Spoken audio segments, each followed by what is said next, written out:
Alright guys, welcome back to F1 News. After an incredible comeback season, McLaren believe they can be the team to take the challenge next year to Red Bull and to Max Verstappen after the massive upgrades they've made this year. Lando, Norris and Piastri are very impressed with the direction they're heading and believe there's plenty more on the way during the winter to actually become a real front-running car at the start of next season. Will McLaren make that progress? Is Lando, Norris or even Piastri ready for a title fight with Verstappen? Very much interested in your thoughts in the comments below. Hit the like button if you enjoy. Subscribe if you're new as always. I would greatly appreciate it. Firstly, this is the Las Vegas Grand Prix starting grid. And if you guys aren't familiar with this, there isn't enough room from the start down to turn 1 to have all the cars in a straight line. So the first corner is, well, the last corner of the track is the first corner for some of the guys that are starting from basically P10 and further back. Now, it's not really a turn, it's more of a kink in the road. And to be fair, I imagine the drivers will line up in the box to be as straight as possible. But it will mean that in terms of traction off the line, you really need your tyres to be doing all the work possible. The idea is go in a straight line and then the tyres only have to grip to accelerate rather than grip to turn as well. And the issue is if you're right at the back of the field starting at a bit of a curve, then that's going to put a lot of pressure on those tyres in a situation where it's already going to be cold. The tyres are already going to have not much grip. It's well, it's a recipe for a bit of chaos, let's say, going into turn 1. This is the track, if you guys are unfamiliar with it. Okay, it's the upside down pig, you guys know the drill. Just to quickly mention the DRS zones. Big DRS zone from turn 4 down to turn 5, which isn't labelled for some reason. Detection just after turn 2 on the exit of the pit lane. That's going to be very messy. Tricky braking zone into turn 7. Then there's another big, this turn 10 is going to be flat out, I imagine, at least in qualifying trim pretty much. That'll be the case. And yeah, turn 12. And then onto this mega DRS straight. I mean, this is just outrageous. Now, the DRS detection is actually slightly before the zone. It's not right back at turn 12 as you thought it might have. Maybe I thought it might have been. I'm pretty sure it is in the game. So this means there's going to be lots of opportunities. So much of this track is flat out that you can get 2 DRS zones and slipstream a lot of the way. You know what I mean? Like if you can stay within a couple of tenths at the end of this DRS zone, manage the gap, I suppose, through sector 2, get a bit of a slipstream even down into the detection point, then get DRS down the main straight, then another massive slipstream opportunity down into the final corner, which again, turn 17 is going to be... There's potential for some real high-speed action at turn 17 because they'll come off a DRS zone. The guy behind will get a nice toe down to turn 17 where they'll be going pretty much flat out into a corner, which is going to be flat out. And then I'm pretty sure they've got some special barricades on the outside there just in case there was to be a very high-speed impact because that's up to the line as well. Like, I wouldn't be massively surprised if there's battles in this Grand Prix to the line on the final lap as we saw in Brazil. So I'm expecting chaos, but I am frankly expecting Max Verstappen to win relatively comfortably. Now, Haas, this is their final home race of the year, so congratulations to the American team for seemingly helping to fend off for their own interests the interest of Andretti. Now, Steiner says they simply can't get their tyre issues under control to such an extent that Nico Hülkenberg said the old upgrades or the old car was better. So it was kind of tragic for Haas because going into the Austin upgrades they brought, I think it was Austin, right? Steiner said that yeah, if they don't work these upgrades, we're dusted. You know, it ain't looking good because they've put so much into these upgrades that has sacrificed next year's development. And the upgrades don't work. Hülkenberg actually says, yeah, the car was better before, and he will go back to the old version of the car, which is not a good sign. Now, sure, this kind of worked for Aston, but Aston actually had a good car before their downgrades. Haas did not have a good car before their downgrades, and, well, maybe their mid-grades. They've done basically nothing to the car, which is not really ideal when their car is actually still quite good in quali trim. But, yeah, the race pace disintegrates, as do the tyres. Now, this was a big story today on AlphaTauri. We've mainly wondered what has caused AlphaTauri to get so much better in the last few races. It's no secret that since all this talk was had about, oh, AlphaTauri is struggling, we need, as in Red Bull was saying this, we need these guys to step up and therefore we're going to force them to take as many parts from us as we possibly can. That's what AlphaTauri are now doing, and from Singapore, that was the race. Singapore, let's not forget, a massive race for AlphaTauri. That was when Liam Lawson knocked out both Red Bulls, well, certainly knocked out Max Verstappen from Q2, well, in Q2 to get through to Q3. Q3. Max was out in P11. Liam Lawson put it P10 in the newly upgraded AlphaTauri with the new Red Bull suspension. And this, of course, has caused controversy, as you might expect, as to how exactly AlphaTauri are allowed to do this. Now, this isn't a brand new thing. You guys can see here the left-hand side, the AT04's first set of rear suspension. That was last year's Red Bull spec. This year, they stuck with, basically, they brought last year's Red Bull spec to this year's AlphaTauri, and okay, it wasn't great. On the right-hand side, we can see the RB19 suspension design, which is quite considerably different, and obviously Nui's cooked up something pretty spectacular here. Now they've put it on the AlphaTauri, and with minimal changes elsewhere. Okay, they've brought quite a few things this year, AlphaTauri. Most of them have been relatively small, but yeah, just changing the rear suspension has taken their car from bottom of the Constructors' Championship nowhere to now being a regular points scorer, points finisher, and even enough to score P6 in the sprint in Brazil, overtaking Lewis Hamilton with better tyre wear. So it's quite clear to see that the rear suspension is a very important element, and this is the one thing that this will show other teams. It's like, well, damn, they literally just put the Red Bull suspension on their car, and already they have extracted loads of pace. It's believed that the team has gained performance from the new mechanics and the kinematics from the new suspension. They've also got a new floor on the way. Now, again, this will cause controversy, and it has been today, because people are like, how is this exactly allowed? How is a team that is supposedly independent? Oh, yep, they're just our other team that, you know, drives for themselves. Sure, they do, right? It's always been quite clear that, let's say, during 2021, Tsunoda might defend quite hard from Hamilton, whereas maybe Gasly wouldn't defend the same amount from Verstappen, and I think we saw that quite a few times. And, like, I don't think that a team should be allowed to own two teams on the grid. I don't think it's good for the sport. I think it opens the door to potential competitive integrity problems, but it's not like AlphaTauri are doing anything illegal here, in the sense that Haas do the same thing with Ferrari. Williams have done the same thing before with Mercedes, and it's allowed by the FIA to take the entire rear suspension. That's considered an appropriate, you know, development that you can give to the other team. There's some things that you are allowed to buy from your main team, and there's some things that you are not. And AlphaTauri will be maximizing everything they can from this year's RB19 going into next year's car. And that's been, people are wondering, people are thinking, I've got a second here. What are the chances next year that we turn up and it's a Red Bull 1, 2, 3, 4 with, you know, the AlphaTauri or whatever it's going to be called next year is just incredibly good. And this is the issue, that other teams are looking at AlphaTauri thinking, damn, if we could buy Red Bull's rear suspension, that would be great. But, well, I guess technically they could if they had that relationship, but I suppose that's not something that's actually going to be happening. So with AlphaTauri making big progress and Red Bull expected to continue their dominance, who can feasibly challenge Red Bull next season? Mercedes are the obvious candidate, just because they're the team that has won the Constructors' titles for the last several years, and are the only other team that's won any titles, dating all the way back pretty much to 2008, 2007 with, you know, McLaren, Ferrari, okay, Brawn in 2009, but they shortly after became Mercedes. Lando Norris thinks he might be in with a shout with the McLaren that they've brought, because if you look at the suspension on the McLaren, that is the biggest similarity. The design of the side pods and stuff like this is, okay, there's a similar undercut style design, but it's mainly the suspension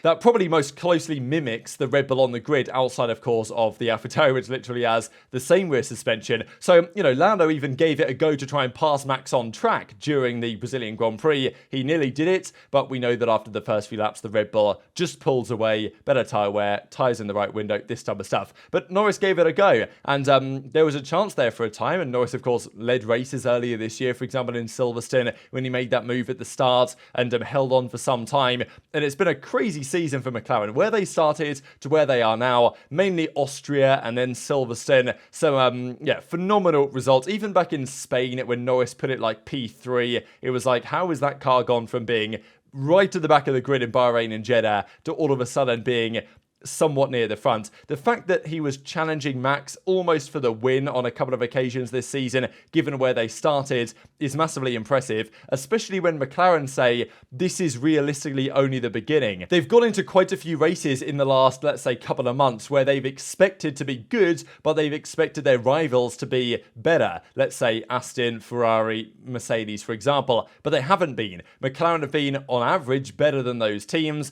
And sure, without Norris's qualifying performance, let's say in Mexico, he probably would have got a much better result than he ended up getting despite the phenomenal comeback. There's been plenty of such examples where the McLaren has had an awful lot of pace. To be fair, I feel kind of bad for Piastri because you look at the championship standings, it doesn't look particularly good for him, but on a couple of occasions, Norris got upgrades before he did. So there's always been that element in Norris's favour. But Norris, both, and also Piastri say they're very confident because everything they've done to this car has worked exactly as intended. It's correlated perfectly with what they see in the wind tunnel. Norris says they're pleasantly surprised by their results. They're surprised to be as close to Red Bull. And he also went on to say that, and the team itself is saying there's lots more they're planning to do here over the winter going into next year's development of their car. And everything right now is working very well. Piastri went on to say that they're now a top team again. He goes as far to say, hell of a turnaround. We now are a top team. We're no longer looking at the likes of Mercedes and Ferrari and Aston and saying, oh, well, those are the top teams.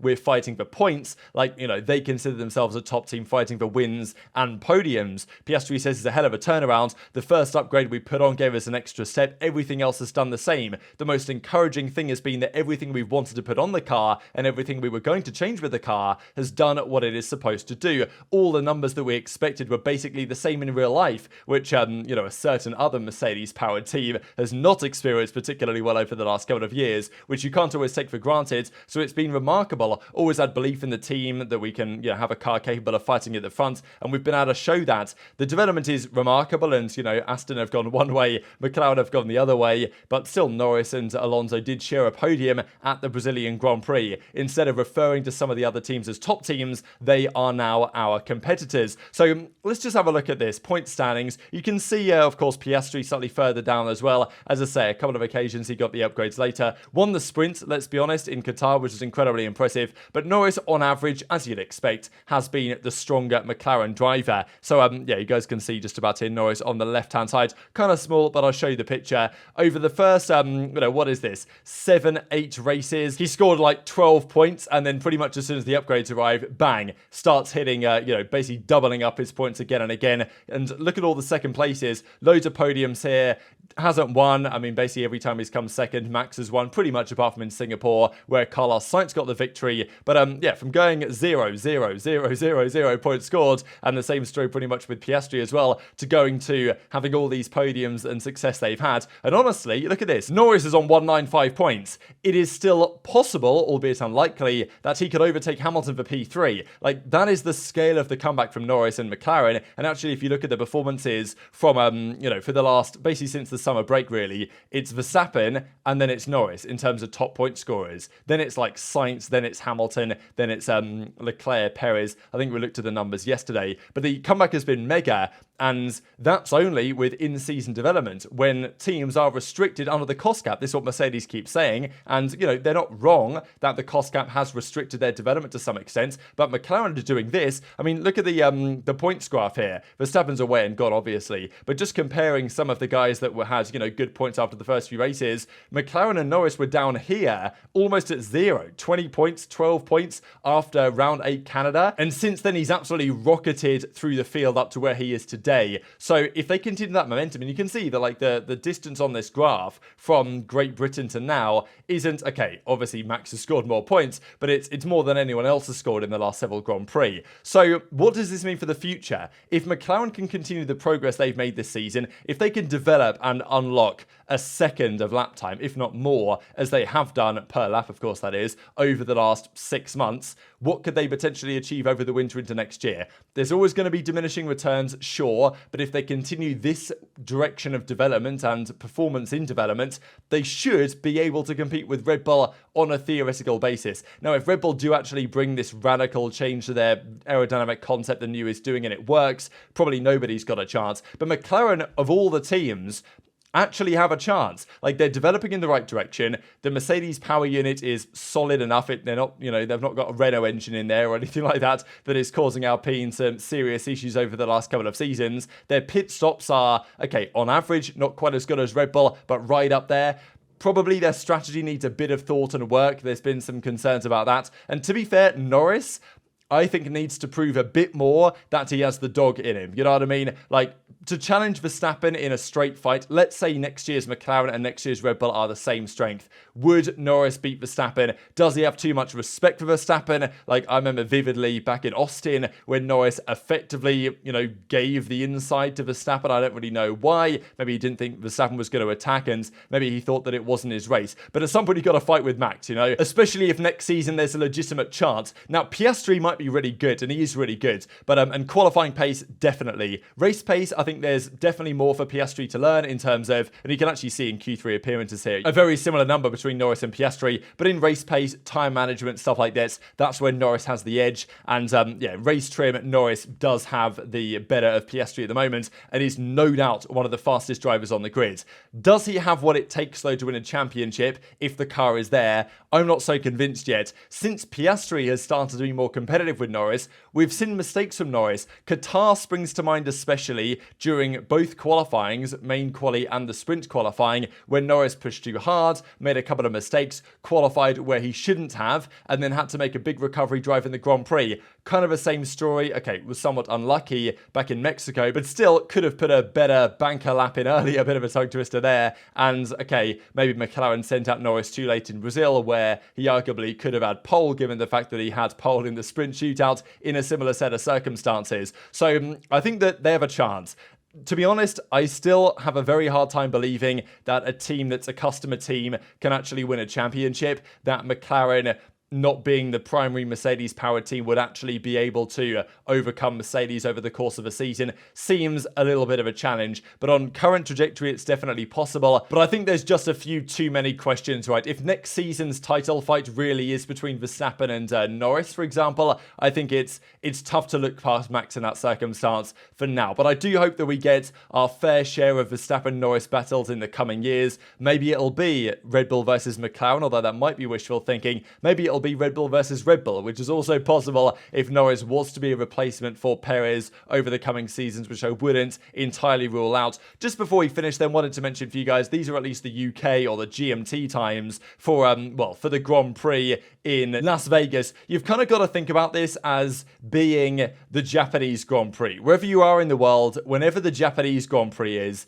that's when this Grand Prix is. Obviously, it's a completely different side of the planet, but it's a different time zone entirely, like way further behind than usual, but it is a Saturday night race. So it turns out that on terms of UK time, Sunday morning, it's the same time. 6 a.m. start for the Las Vegas Grand Prix on Sunday is basically the same as when the Grand Prix is in Japan. So this is how it works out to be. So wherever you are in the world, if you can watch the Japanese Grand Prix and that works out well in terms of timing for you guys, then fantastic. Las Vegas will be good as well. If not, you might struggle a bit. But so at least UK time, practice is 4:30 and 8 a.m. Practice 3 is at 4:30 a.m. Qualifying is at 8 a.m. right at the start of the morning, and the Grand Prix starts at 6. So of course, the big times here are the times that Sky Sports want you to tune in for, but give it a little bit. To be fair, I'll be watching the grid walk with Brundle because, that could be a complete mess. I don't know what celebs are going to be there, but it's going to be the Razzmatazz, I'm sure. It's going to go down in history, I imagine. Probably not for especially good reasons, but very much interested in your thoughts in the comments below. Hit the like button if you enjoyed. Subscribe if you're new. Take care, and I'll see you next time.